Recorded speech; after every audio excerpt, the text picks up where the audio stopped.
Well, this one better catch your attention. More adults in the U.S. are getting their news from TikTok.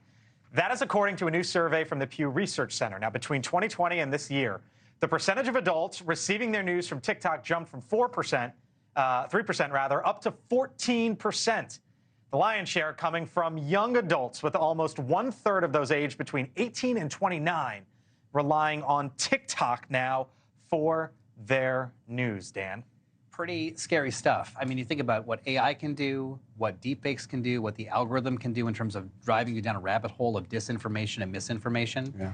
And the thing about the old Twitter, old X, I guess, Twitter, yeah. Is that version of Twitter, previous to Musk's taking over, had a lot of value in terms of journalistic content on it. It was an aggregator of hard news, but on that platform. That's not what TikTok is. TikTok is folks just spouting into the camera stuff that may be entirely untrue and creating real problems with our discourse. And what we believe. Yes. We haven't even hit the nail on the head yet. I agree with you 100% on this. Hold on, before you get into it, just look at this graph. 18 to 29, 32%. And then even when you go into 30 to 49, it's basically 1 in 6 or 7. Go. I'm sorry. Americans watch 3 billion hours of TikTok videos a month.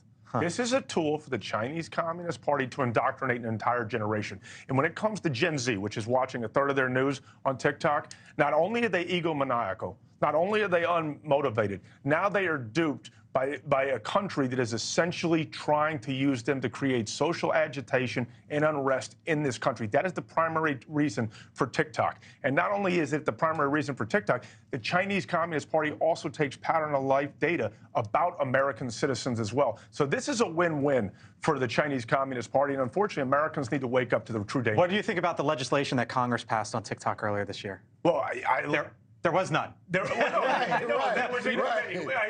past. Okay. Yeah, I hear what you're saying. They don't like there was that big. Let me tell you why the Democrats don't want to get rid of TikTok right now. It is their greatest campaign tool heading into 2020. So hold on. So it's not Democrats. I asked Donald. Hold on. I asked Donald Trump in the White House press briefing room about TikTok. And it was something going to happen before or after the election. The president then told me he thought it was going to go quickly, and here we are 3 years later. I understand that, but what I'm trying to say is that the Democrats don't want to get rid of it because it's one of their greatest campaign tools. The problem is half of Republicans don't seem to understand why it needs to be gotten rid of either. Unless you were Tom Cotton or Josh Hawley, you're essentially pro-TikTok. By the way, I disagree with that, Blake, because there's disinformation hurting Democrats. Talk about what's happening with protests. Yeah. That stuff is dividing us as much as anything else. I think the reality is whether Democrats or Republicans are involved, you're not going to want to ban the thing because of that graphic right there, how many young people use it, and are you going to take it away from them? Who needs it more? And let me tell you, this has actually been said at the DCCC. Everyone knows why the Democrats want to keep it. Unfortunately, both parties do not recognize the damage it's doing to this country. But both parties won't pass the legislation. Right, and again, I would go back to, I asked the Republican president about this 3 years ago, and here we are. All right, so he led al-Qaeda. He helped orchestrate the 9/11 terror attacks. He's been dead for more than a decade thanks to the brave work of SEAL Team 6. But now Osama bin Laden is going viral.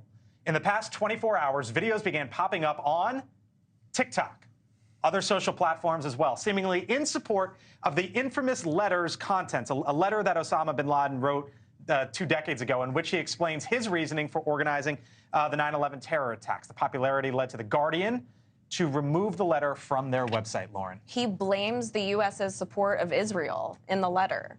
And so what I think is so terrifying about this is 65% of Americans under 40 don't know basic facts about the Holocaust. Right. 25% of them think it's a myth. 1 in 10 think Jews caused the Holocaust. This is terrifying stuff. And I hate to say it to my Democratic friends on the panel, but it really is especially a problem among Democrats. We saw Gallup does this survey every single year. Earlier in March, net sympathy for Palestine surpassed Israel, and that changed 11 percentage points in the last year alone. And so among Democrats and young voters, and those groups overlap tremendously, this is a real problem. I want to be really clear about something. Being sympathetic of Palestine is very, very different than being sympathetic of Osama bin Laden. That's a terrorist, as Hamas is a terror group.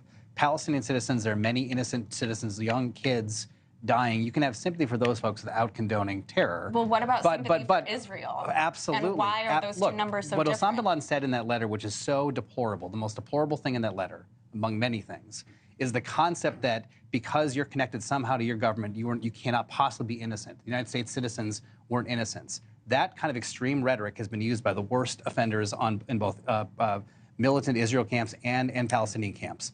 And that discourse does not serve anybody. Use that rhetoric to attack. I agree. I agree. Innocent civilians I on agree. October 7th, and that's why we're having this whole conversation. Getting back to Osama bin Laden, and what you were bringing up, but sort of tangentially, the U.S.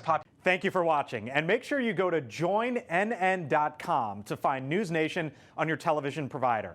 And don't forget to click the red subscribe button below to get more of NewsNation's fact-driven, unbiased coverage.